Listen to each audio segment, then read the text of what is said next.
Alors, bonjour, on continue avec le type file aujourd'hui.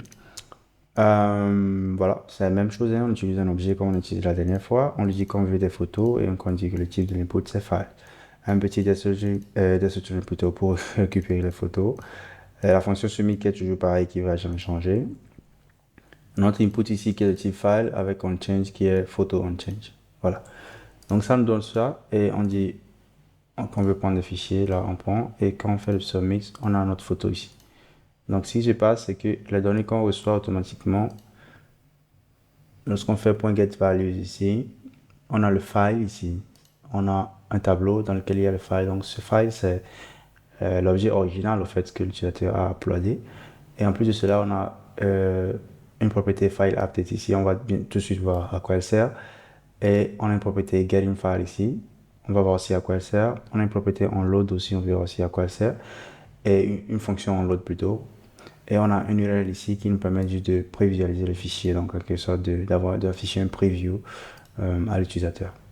Maintenant, pour accéder à ces données-là, avec les inputs de type file, ce n'est pas dans .values. La valeur est stockée plutôt dans files. Donc, comme nativement l'input même se comporte en quelque sorte. Donc ici, on va accéder à imp.files, pas inp plutôt, désolé, mais photo. Voilà, .files. Et on va faire un map ici parce que c'est un tableau. Donc, pour chaque photo qu'on va retrouver à l'intérieur, ici, vous inquiétez pas, il y a les keys dedans. Donc, vous allez voir actuellement ici, si j'affiche photo ici, voilà ce que j'ai.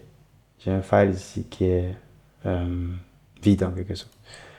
Donc, si je sélectionne ceci et que je viens, j'ai un file dans lequel j'ai des informations ici.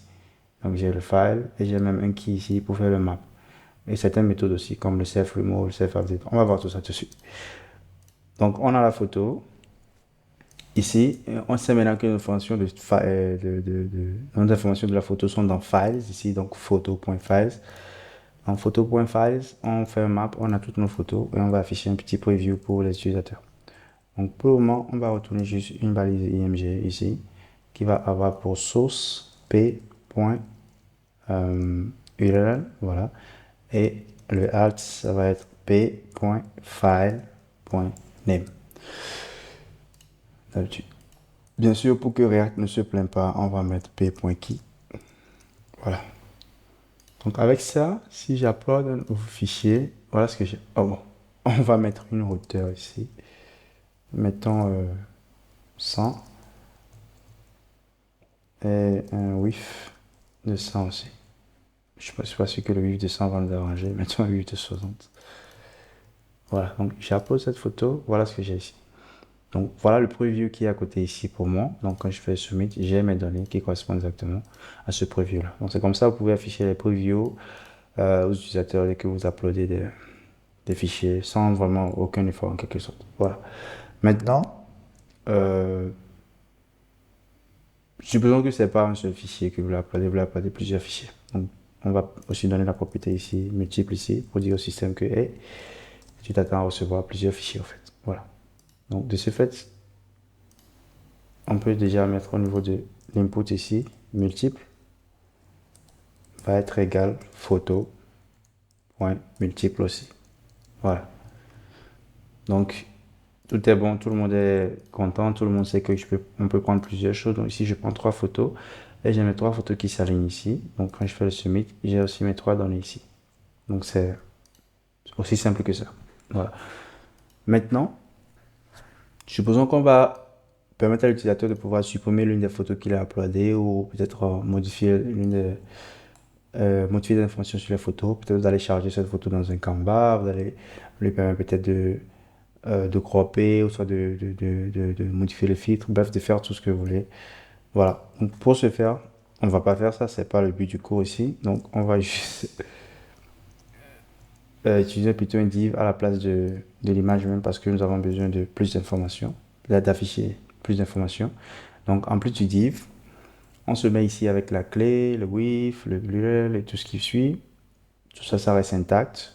Maintenant, on va mettre deux boutons en fait. Donc le premier bouton avec le test X qui va nous permettre de retirer une image que l'utilisateur vient d'uploader. Donc on clique, on va faire P, la photo, point, self remove, c'est tout, comme ceci. Et pour modifier l'image, je suppose que cette, je vais l'appeler update. Donc on clique, ça va faire self update. Maintenant, vous devez modifier avec quoi? Supposons que vous avez envoyé ça dans un Canva, vous avez fini, vous avez croppé, vous avez fait tout ce que vous voulez. Et maintenant, vous voulez déposer les informations modifiées dans quelque chose, n'est-ce pas? Donc de ce fait, vous allez plutôt utiliser une fonction anonyme ici et faire p.self-update. Et puis, à l'intérieur, vous passez tout ce que vous voulez comme information. Donc vous passez, vous faites ce que vous avez reçu du Canva ou bien reçu ce que vous avez reçu de peut-être une autre librairie que vous avez géré ce côté.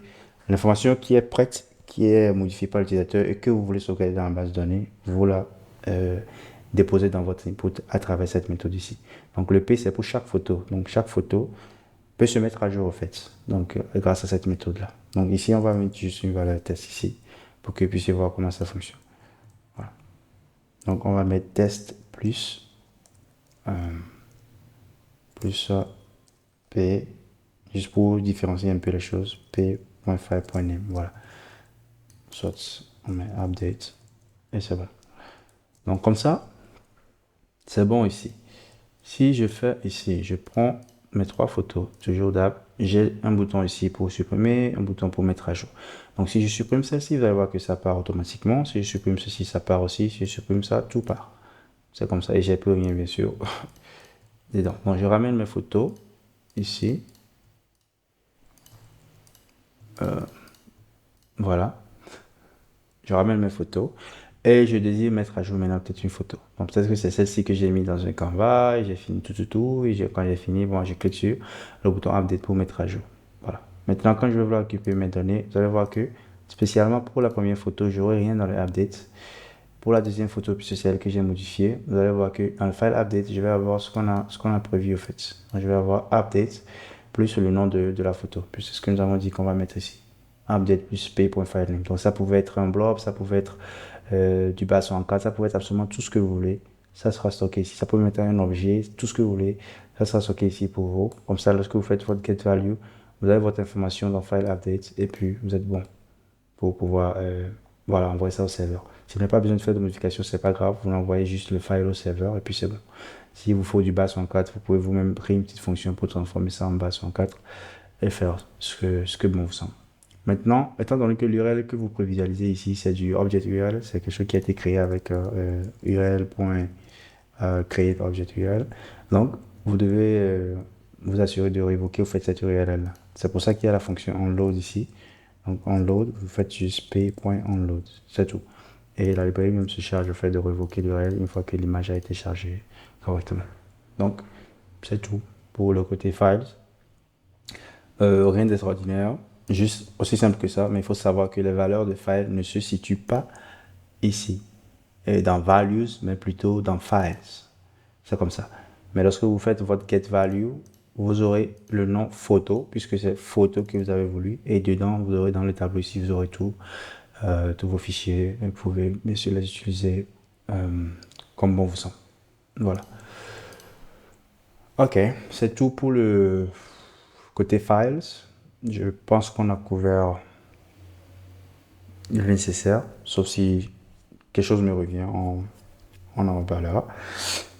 À part ça, on va ensuite gérer les edits, donc comment modifier une information et aussi comment gérer les inputs d'une façon globale en fait. Parce qu'actuellement, tout est géré localement ici. Donc, supposons que vous avez créé trois composants. Un composant qui gère l'étape 1, l'étape 2, l'étape 3.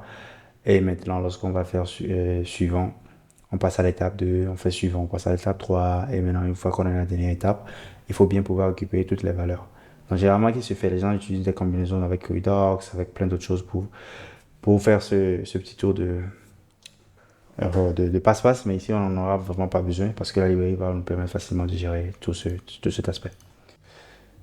Ceci est un petit ajout parce que j'avais oublié de parler d'une propriété. C'est celle qui permet de faire le merge en fait, des uploads. Parce qu'il y avait aussi cette propriété qui est merge change que vous pouvez passer à true, comme ceci.